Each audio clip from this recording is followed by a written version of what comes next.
Good morning student. आज हम पढ़ने वाले हैं निक्षेप या उपनिधान अनुबंध। हम दैनिक जीवन में निक्षेप अनुबंध करते ही रहते हैं। कभी हम पेन, पुस्तक, पत्र, पत्रिका दूसरों से मांग कर काम चलाते हैं। कभी पड़ोसी से घरेलू उपयोग की वस्तु लेते हैं या देते हैं। कभी अन्य साथी को स्कूटर या गाड़ी का उपयोग हेतु देते हैं। कभी कभी ये सब तथा अन्य कई वस्तु बाजार में किराए पर भी प्राप्त करते हैं।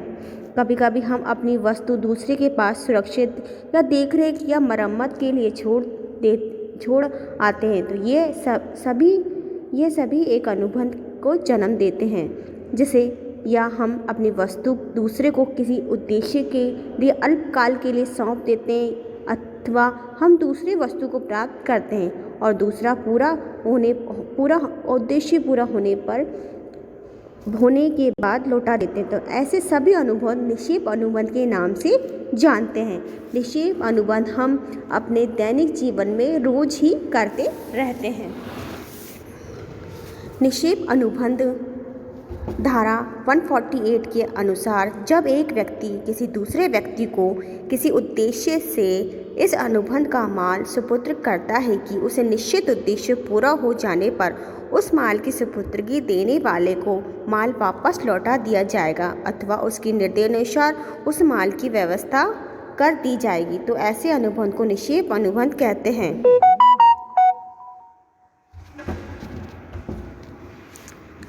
इस प्रकार यह स्पष्ट होता है कि निक्षेप का अनुबंध एक ऐसा अनुबंध है जिसमें एक व्यक्ति दूसरे व्यक्ति को अपनी वस्तु इस शर्त पर सौंपता है कि वह एक निश्चित उद्देश्य पूरा होने पर उस वस्तु को वापस लौटा देगा, उसे कहे अथवा उसके कहे अनुसार उस वस्तु की व्यवस्था कर देगा अथवा अन्य व्यक्ति को दे देगा। इस अनुबंध को जो व्यक्ति माल सुपुर्द करता है उसे निक्षेपी या निवेशकर्ता तथा जो वस्तु प्राप्त करता है उसे निक्षेप ग्रहीता कहते हैं।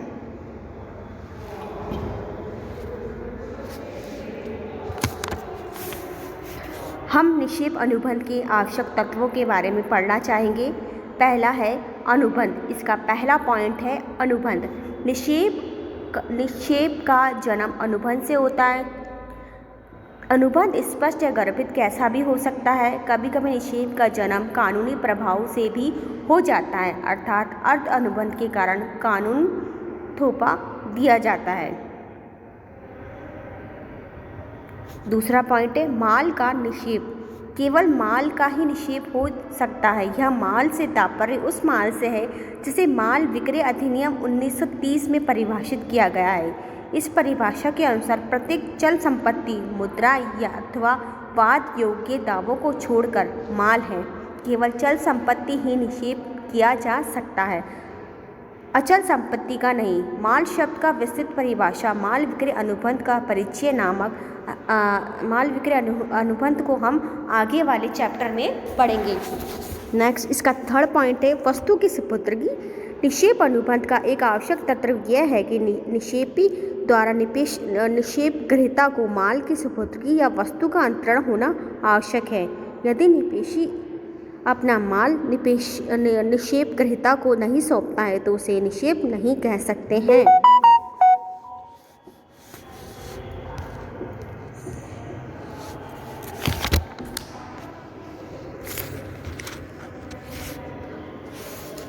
चौथा पॉइंट है निश्चित उद्देश्य। निक्षेप अनुबंध का एक तत्व यह भी होता है कि निक्षेप किसी निश्चित उद्देश्य से ही किया जाता है। यह उद्देश्य स्वयं निक्षेपी का हो सकता है, अर्थात निक्षेप ग्रहीता का। निक्षेपी का उद्देश्य वस्तु की सुरक्षा, मरम्मत का उपयोग, परिवहन, गिरवी आदि कोई भी हो सकता है।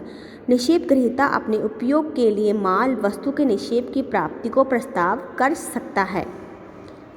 पांचवा पॉइंट है अस्थायी उद्देश्य। निक्षेप में वस्तु की सुपुर्दगी अस्थायी उद्देश्य के लिए दी जाती है। यदि वस्तु की सुपुर्दगी सदैव के लिए कर दी जाए तो वह भेंट अथवा विक्रय हो जाएगा। सिक्स पॉइंट है स्वामित्व का अंतरण। निक्षेप अनुबंध एक महत्वपूर्ण तत्व यह भी है कि इसके अंतर्गत स्वामित्व का अंतरण नहीं होता है। निक्षेप अनुबंध में केवल माल के अधिकार का ही अंतरण होता है। 7वां पॉइंट है माल की वापसी। निक्षेप अनुबंध का एक तत्व यह भी होता है कि निक्षेपी को निक्षेपित मामलों को पुनः प्राप्त करने का अधिकार होगा अथवा निक्षेपी अपने आदेशानुसार उस माल की व्यवस्था कराने का अधिकार होगा।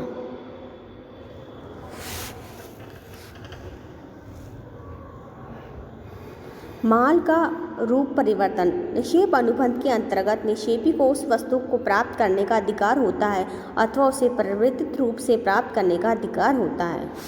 9वां पॉइंट है निक्षेप अनुबंध क्षतिपूर्ति का अनुबंध नहीं।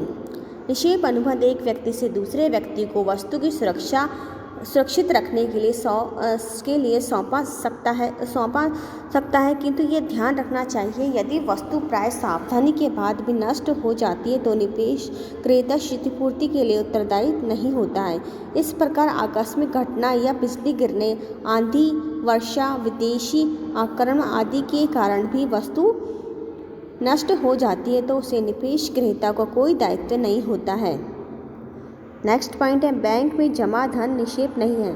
बैंक में चालू खाते, स्थायी जमा खाते अथवा बैंक खाते में रुपए जमा कराने के लिए दिया गया धन निक्षेप नहीं होता है। मुद्रा को माल नहीं माना जाता है। माल विक्रय अधिनियम की धारा 2(7) की परिभाषा के अनुसार मुद्रा को माल नहीं माना गया है, जबकि निक्षेप केवल माल का ही होता है। अतः मुद्रा निक्षेप नहीं किया जा सकता और बैंक में इन खातों में जमा किए जाने वाले नोट अथवा मुद्रा को मूल रूप से चुकाने के लिए उत्तरदायी नहीं होता। इस प्रकार प्रधान की ओर से एक धन एकत्र करने वाला एजेंट भी निक्षेप ग्रहीता नहीं होगा। आज के लिए इतना ही बच्चों। मैंने आज आपको निक्षेप के बारे में बताया, जो हम दैनिक जीवन में इस अनुबंध का उपयोग करते ही रहते हैं। धन्यवाद।